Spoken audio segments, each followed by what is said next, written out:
ഒളിച്ചിരുന്നേ ഒന്നിച്ചൊളിച്ചിരുന്നേ, മുറ്റത്തെത്തും തെറ്റിപ്പൂവിൽ ഒളിച്ചിരുന്നേ, മിണ്ടിപ്പറഞ്ഞേ എന്തോ മെല്ലിപ്പറഞ്ഞേ, ചുറ്റിപ്പായും വണ്ടോടൊപ്പം മൂളിപ്പറഞ്ഞേ.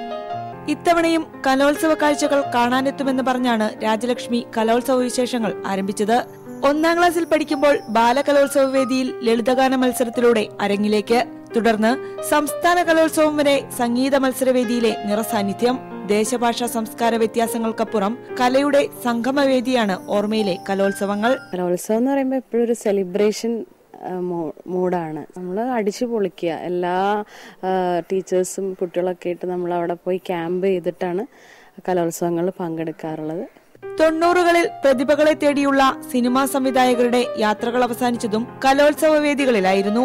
എന്നാൽ മത്സര ഇനങ്ങളിലെ ആവർത്തന വിരസതയും റിയാലിറ്റി ഷോകളുടെ അതിപ്രസരവും കലോത്സവത്തിന്റെ നിറം കെടുത്തി. ഇടക്കാലം കൊണ്ട് ആ ട്രെൻഡ് പെട്ടെന്ന് മാറി സെമി ക്ലാസിക്കൽ സോങ്സിന് ആണ് കൂടുതൽ പ്രോമിനൻസ് കൊടുക്കുക എന്നുള്ള ഒരു സമയം വന്നു. രാജലക്ഷ്മിയുടെ സ്കൂൾ കലോത്സവത്തിന് തിരശീല വീണ കരിമ്പനയുടെ നാട്ടിൽ ഒരിക്കൽ കൂടി കലാമേള എത്തുമ്പോൾ മത്സരത്തിൽ പങ്കെടുത്ത അതേ ആവേശത്തിലാണ് ഈ ഗായിക. പ്രപഞ്ചമാനസ വീണയിലുണരും പ്രേമം വിളിക്കുന്നു, വിശ്വപ്രേമം വിളിക്കുന്നു.